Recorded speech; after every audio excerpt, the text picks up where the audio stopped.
Hi, 6th grade. Chapter 22, Loser, Boondocks Forever. The big yellow team won. Zinkoff finds out the moment he arrives at school the next day. All the yellows are wearing gold medals around their neck. The medals are really made of plastic, but they look exactly like the gold medals that hang around everyone's neck that are red, white, and blue. Gary Hobbins did great things at field day, and for the remainder of the year, he's king of the school.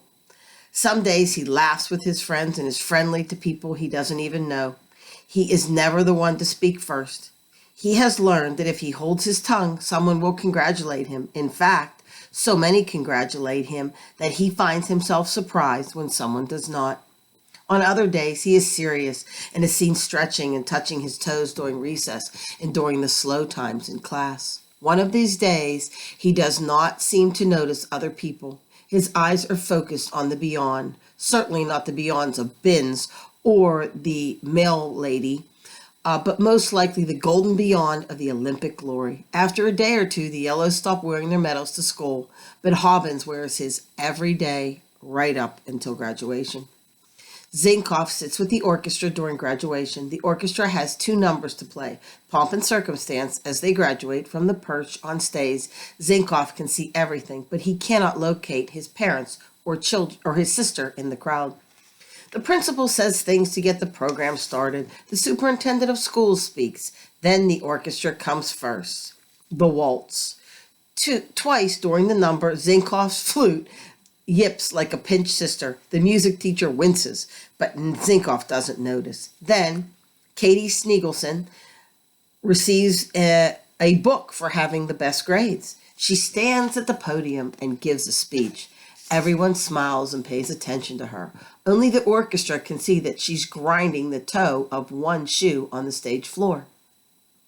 Next comes the awards and special recognition. The winners galore for, There are winners galore for the best this and the best that, the most this and the most that, the second best and the third best. There are medals and citations and checks and handshakes for certificates and trophies for everyone. Even Bruce Dominio gets a glass apple. It is during the time of the awards that Zinkoff spots Mr. Yellowitz standing in the back. Mr. Yellowitz doesn't need to be there. He teaches 4th grade. Why was he there? But there he is, Zinkoff's favorite teacher of all times, except for Miss Meeks, of course. And at the end of the alphabet neighbor, he is. And suddenly it hits Zinkoff. He's graduating. No more grade school. No more walking to school. Next, he'll ride the bus with the middle schoolers. No more staying in the same cozy classroom all year. For the first time, Zinkoff has tears. Graduation isn't over. The graduation isn't over yet, and he already misses John W. Satterfield Elementary. He even misses the Boondocks and the field day and Miss Bidwell. He looks around. He loves everything and everybody. He wants to hug the walls. The last award is given, and it's in time for the orchestra to play You Never Walk Alone. It's just about the hardest thing he's ever done, to play the flute and cry at the same time. The music teacher he notices seems to be crying too. He wonders how many of the original 2,160 days are left. He has never forgotten that number. Now the principal walks slowly to the podium. He thanks the talented musicians for their wonderful music. He smiles down at the graduates, and now the moment we've all been waiting for. The graduates stand and head to the stage as the principal calls out their names. The superintendent of schools each hands out a graduate paper that's rolled up with a blue ribbon around it, their diplomas. Most of the graduates grab the diploma from the superintendent, and he holds it back, making them shake their hands. The calling of names trigger reactions, people from the crowd yelling and screaming, relatives cheering. Some are modest, some are hand clapping, some say, "Yay, Sarah," or "Go get 'em, Nikki." Other families are more boisterous, leaping out of their seats, waving their arms and whistling. It's not hard to notice the comparison and who gets the loudest cheer.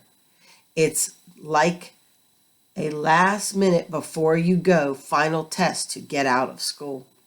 Zinkoff tries not to look at it that way. He knows that some families are simple and not as loud as other families, so it will be with his own family. His dad is not a whistler. His mother's not a stomper. Still, he can't help but think it must be nice to have somebody go bonkers over you. That is assuming you have somebody there to begin with, which he isn't assuming anyone is, because he still hasn't located his parents. Maybe clunker number 7 broke down. And it's getting to the point where he'll be thankful for a peep, because he's thinking these things and searching the fields, he fails to hear his name. And last but not least, Donald Zinkoff. The principal waits. The superintendent waits. Donald Zinkoff! Donald Zinkoff!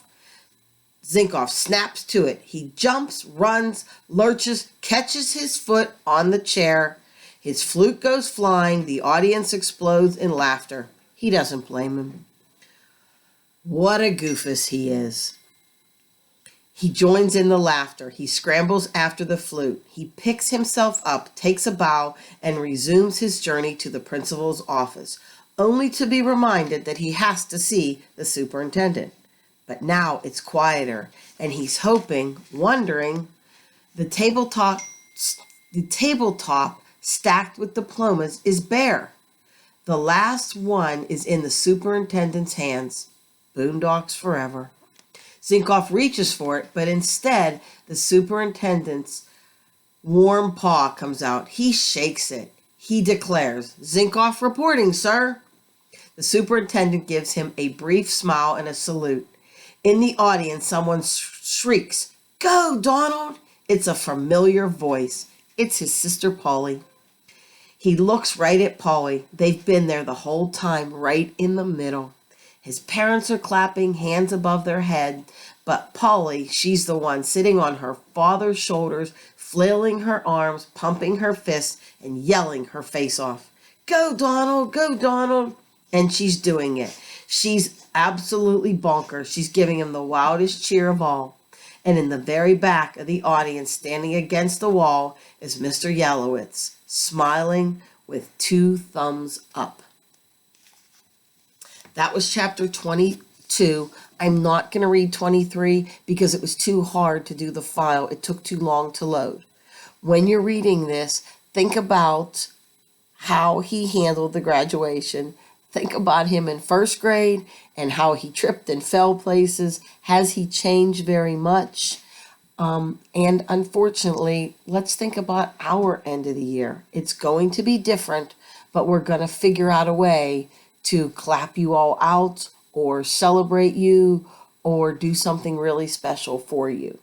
I will read chapter 23 tomorrow, and I may end up doing 2 chapters a day so we can get this finished, but we will see.